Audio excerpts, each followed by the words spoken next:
नमस्कार बच्चों, आज हम करने वाले हैं उपवाक्य। उपवाक्य कहते किसको हैं? जब एक ही वाक्य में एक से ज़्यादा वाक्य आ जाते हैं तो उन्हें उपवाक्य कहते हैं। तो परिभाषा क्या बनती है? एक ही वाक्य में एक से ज़्यादा वाक्य आते हैं तो उन्हें उपवाक्य कहते हैं। एक ही वाक्य में जब एक से ज़्यादा वाक्य आ रहे हैं तो वो उपवाक्य कहलाते हैं। उपवाक्य के भेद की अगर हम बात करें तो उपवाक्य को दो भागों में बांटा गया है। एक प्रधान उपवाक्य, दूसरा आश्रित उपवाक्य। मैंने अभी पिछले मिश्र वाक्यों में ज़्यादातर उपवाक्य पाए जाते हैं, उसमें एक प्रधान होता है, दूसरा आश्रित होता है। तो प्रधान उपवाक्य कौन से होते हैं? ये उपवाक्य सरल होते हैं और पूरे होते हैं, सरल और पूरे होते हैं। लेकिन आश्रित उपवाक्य ये प्रधान उपवाक्य का स्पष्टीकरण होता है और किसी न किसी योजक शब्द से या अव्यय शब्द से ये शुरू होते हैं। ये इनकी पहचान होती है। जैसे तुम वहाँ खड़े हो जाओ जहाँ बस रुकती है।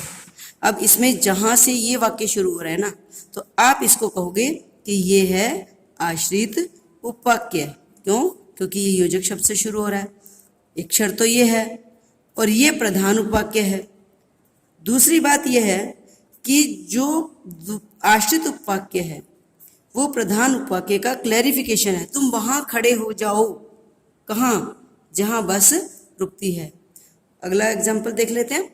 मुझे पता है कि तुम झूठ बोल रहे हो। की से शुरू हो रहा है ये वाक्य, ये आश्रित उपवाक्य है। ठीक है, की से शुरू हुआ, आश्रित उपवाक्य। और जो सरल है, सिंपल है, वो प्रधान है। एक चीज और बताई है अभी मैंने कि मुझे पता है, ये दूसरा जो वाक्य है वो इसका क्लैरिफिकेशन है, इसका स्पष्टीकरण है।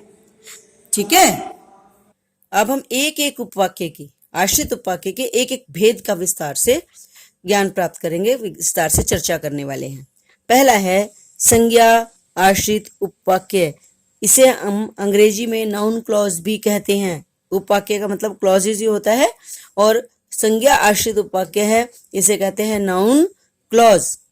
इसकी पहचान ये है कि से शुरू होने वाला उपवाक्य संज्ञा आश्रित उपवाक्य कहलाता है। यही इसकी पहचान है कि ये की से शुरू होता है। की, केवल की, क्योंकि नहीं, केवल की। तो जहां भी वाक्य इससे शुरू होगा आप पहचान सकते हैं कि वो संज्ञा आश्रित उपवाक्य है। एक तो ये पहचान है। दूसरी पहचान ये है कि जो आश्रित उपवाक्य है उसमें प्रधान उपवाक्य के कर्ता, कर्म या क्रिया का बोध होता है। उसने कहा, उसने कहा, क्या कहा है?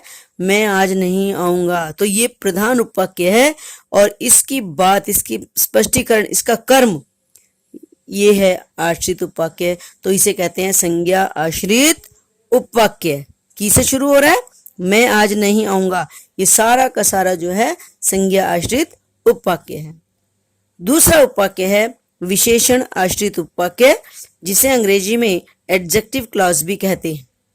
नाम में स्पष्ट है, विशेषण यानी प्रधान उपवाक्य की विशेषता जो बताएगा वो विशेषण आश्रित उपवाक्य होगा। पहचान देख लेते हैं। जहां आश्रित उपवाक्य प्रधान उपवाक्य की संज्ञा या सर्वनाम की विशेषता बताता है वहां विशेषण आश्रित उपवाक्य होता है। पहली पहचान तो यही है कि आश्रित उपवाक्य क्या करेगा? प्रधान उपवाक्य की जो संज्ञा है, सर्वनाम है, उसकी विशेषता बताएगा। दूसरी पहचान ये है कि जहां भी वाक्य जो, जिसे, जिसको, जिसने, इन शब्दों से अगर शुरू हो रहा है तो आप कह सकते हो कि वहां विशेषण आश्रित उपवाक्य है। जैसे जो छात्र स्वस्थ रहता है वह सदैव प्रसन्न रहता है। वह सदैव प्रसन्न रहता है सरल वाक्य है, ये प्रधान है, लेकिन हमें आश्रित देखना है। जो से शुरू हो रहा है, जो छात्र स्वस्थ रहता है, तो ये बन गया विशेषण आश्रित उपवाक्य। वैसे भी ये जो आश्रित उपवाक्य है वह सदैव प्रसन्न रहता है, ये उस बच्चे की विशेषता बता रहा है। एक और एग्जाम्पल देख लेते हैं। जिसने चोरी की थी वे वही लड़का है।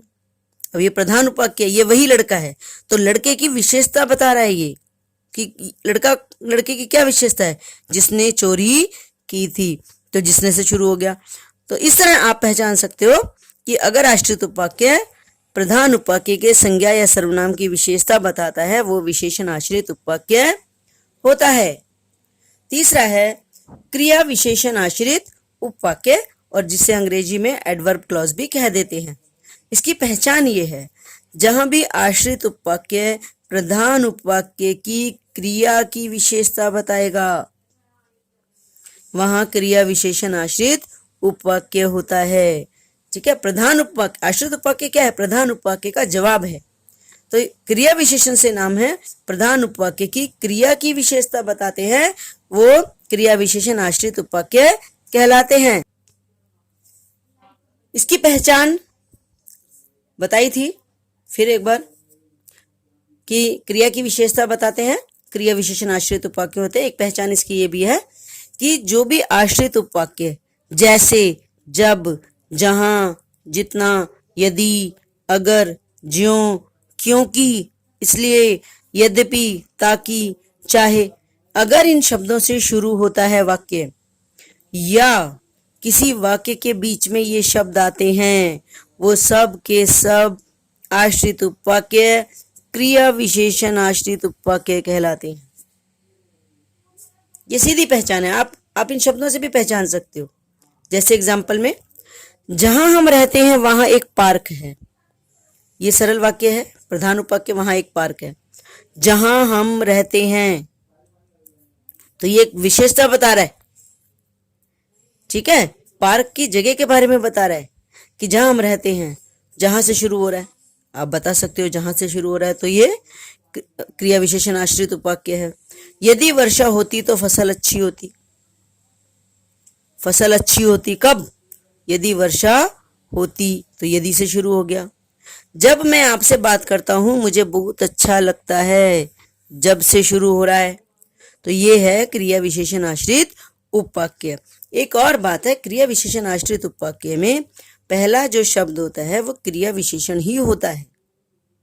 जहां स्थानवाचक क्रिया विशेषण, यदि ये भी क्रिया विशेषण है, कारण और कारक, जब कालवाचक क्रिया विशेषण, तो ये क्रिया विशेषण है। मैंने शब्द आप ऊपर बता दिए हैं, आप इन शब्दों को भी अगर याद कर लेते हैं और इस चीज को समझ जाते हैं कि इसमें अगर आश्रित उपवाक्य में क्रिया की विशेषता बताई गई है तो क्रिया विशेषण आश्रित उपवाक्य होता है।